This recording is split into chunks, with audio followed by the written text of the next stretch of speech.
Hello friends, welcome to my YouTube channel, and in this video we will study about the functioning of arrays in C++.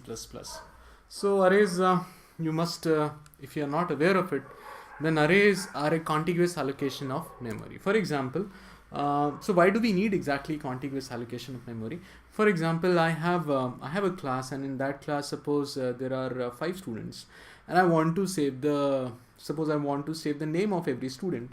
So what will I say? Will I create 5 variables like this? String name1, and then name2, and then name3, and then name4, and then name 5, because there are 5 students in my class and I want to save the name of every student, though I must create 5 type variables of type strings. But this is not a very good approach. Why? Because okay, in this case acceptable, there are 5 students in the class, but what if there are 50 students in the class, or maybe what if there are 100 students in a class? Are you going to allocate 50 or 100 variables for saving the names of every student? This is not a very viable, very feasible approach. This can be done, but that will make your program very tedious and very difficult to debug and understand. So for that purpose, we use the concept of what is known as a array. So an array is a contiguous allocation of memory elements. All right, so I'm just going to open a notepad and I'm going to write.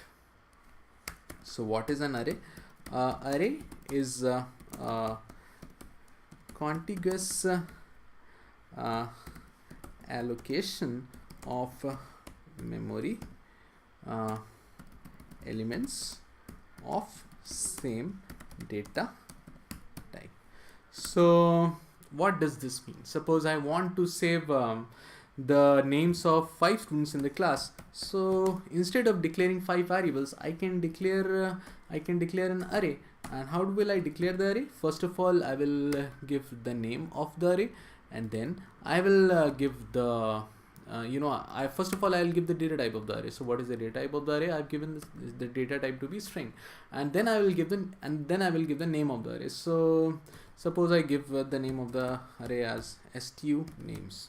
All right, suppose stu names, student names, and then you have to give a array subscript. So this, when you write this subscript, so this means this is not an ordinary kind of variable, this is a kind of array, and then you give the size of the array. So for example, in this case, I want to save the names of 5 students, so I will say something like this. Okay, so this is the declaration of an array. For example, I want to have the marks of say suppose 10 students in my class. Then I can, so what, for holding marks, I have to declare a variable of type what? I have to declare a variable for marks. For storing marks, the array has to be of type int, and then I have to give the name of the array. Suppose the name of the array is marks, and then I say the size of the array. Size of the array is 10. Why? Because there are 10 students in my class and I want to save the marks of every student. Okay, so what is happening behind the scenes? If you just try to see what is happening behind the scenes, then you will be getting this picture. So what is exactly happening is that there is a contiguous block of memory that has been, in this case, there is a contiguous block of memory that has been allocated. I think I'll remove it. I'll just take the draw tool and like this. So what is happening is that there is a contiguous block of memory that has been allocated. How many, what is the size of this memory? It is the size of equal to 10 ints. So it is something like this: 1, 2, 3, 4, 5, 6, 7, 8.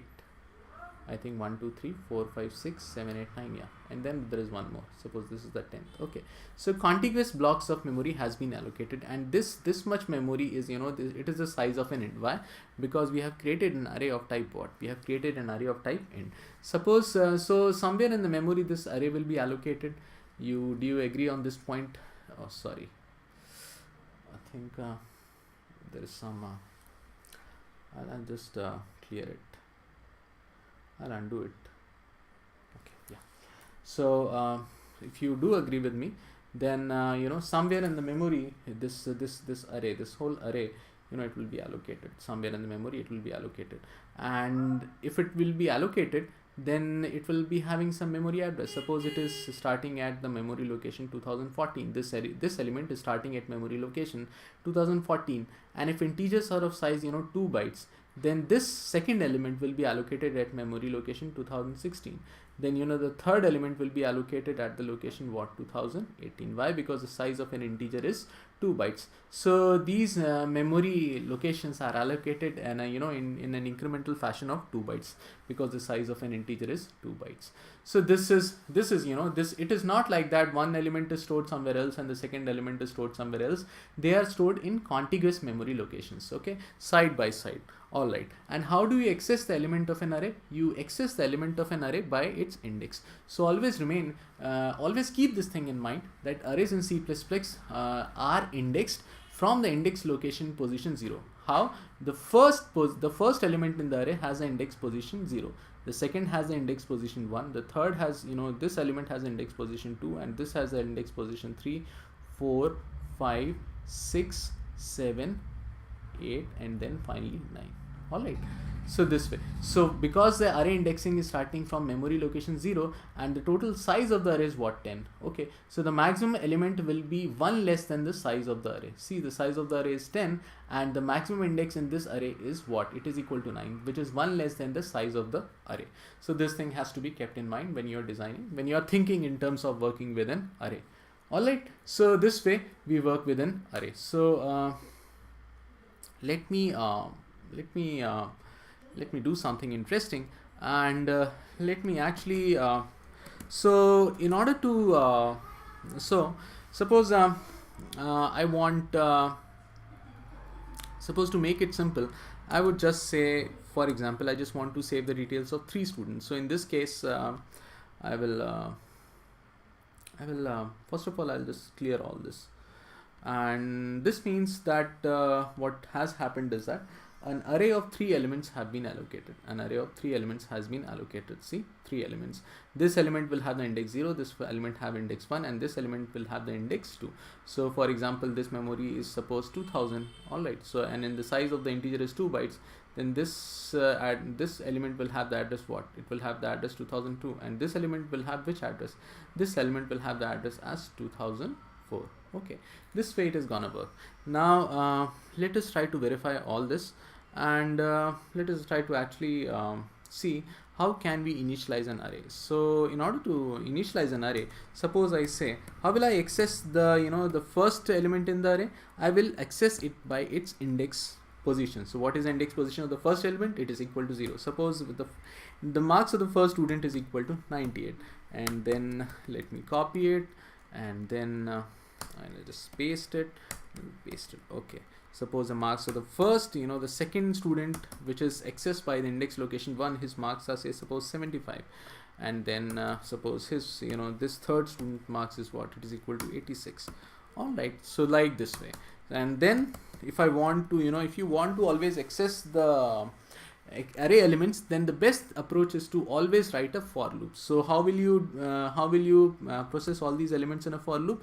You start from the very basic index position. The first index position is 0, so you declare an integer variable and initialize it to what? You initialize it to 0, and then you have this condition: I is less than 3, and then what do I write? I plus plus. And suppose over here I just write cout the marks of suppose the marks of I say student is, and then I say marks I. Alright, and then I can give of course I can give a new line marker after this, and I'll just save all this. And so if I go and actually run this program, let us see what will be the output. If I go and actually run this program, clean and build,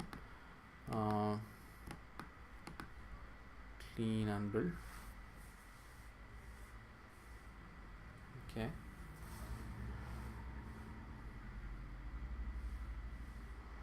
and then once when I go and run this program, Okay, it is not again let me go and run this program. See, you're getting the marks of the 0th student is 98, the marks of the first student is 75, and the marks of the second student is what equal to? It is equal to 86. So in this way you are getting the marks of every student in the class. Suppose I want to calculate the average marks of the students in the class, then what will I do? Naturally you try it on your own. I'll just pause the video. If you want to calculate the average marks, it is very simple. I will declare variable avg that will represent the average, and I will initialize it equal to what? I will initialize it to 0. Suppose not let me declare a variable sum, and let me initialize sum to 0. And what will I write? I can write something like this, sum plus equal to what? Sum plus equal to marks of I. And then once you get out of this for loop, I can write something like this, cout the average marks is, see, the sum of all the 3 students' marks is saved in which variable? It is saved in some variable. So what will the average? The average is equal to the total sum of all the students divided by the total number of students. So what is the total number of students? It is equal to 3 in this case. The total number of students is 3. So you can do something like this. See, initially the value of sum is equal to 0, and then it is adding, initially the value of I is also equal to 0. So it is adding 98 to sum, and then it adds 75 to 98, and then it's add 86 to the sum of 98 and 75. So I think it is very simple to understand. And now when I go and run this application, clean and build.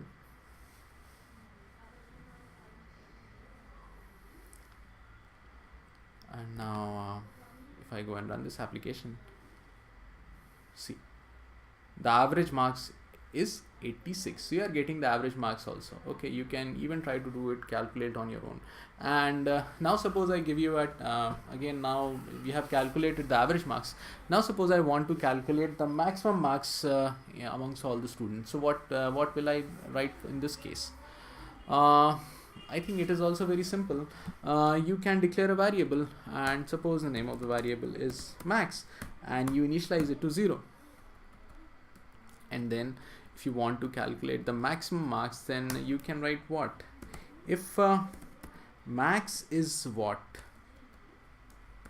If max is less than marks of I, then I will write max equal to marks I. Alright, like this. And then I can, once I get out of this for loop, I can write something like this also. Let me copy it, and suppose I say the maximum marks is, okay, and here I will write what? The maximum marks is what? It is equal to max. So let me again just go and try and run this application. Let us see what will be the output of this program. Clean and build.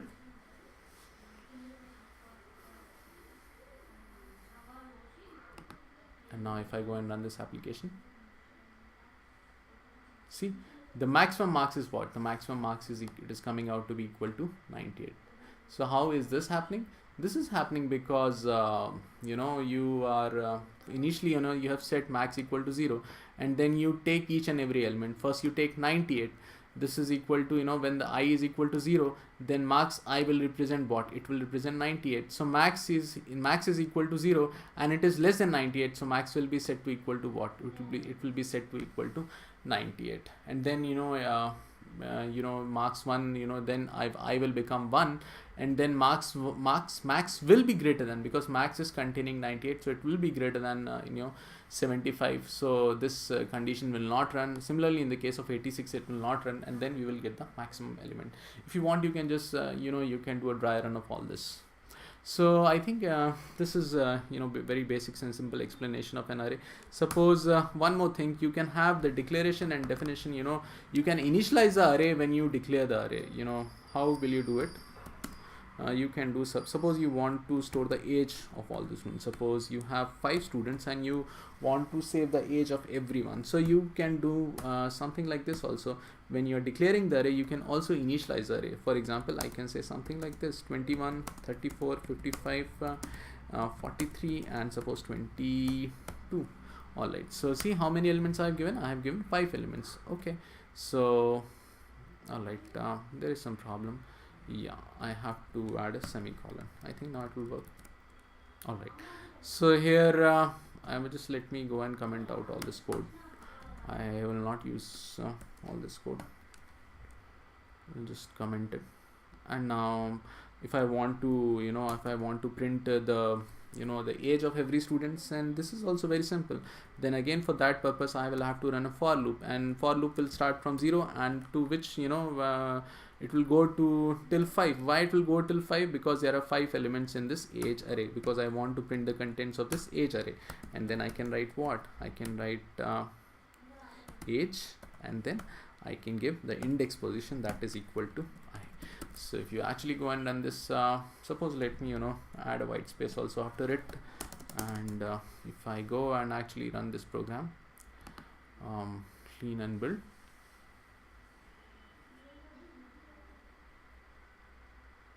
and now if I just run this application, then you see you're getting every element of you're getting the 5 elements of the array. All right, so this way we work with arrays. So thank you so much for watching my videos. Please so in the next video we will continue our discussion of arrays, and in the next video we will study about multi-dimensional arrays. Okay, thank you so much.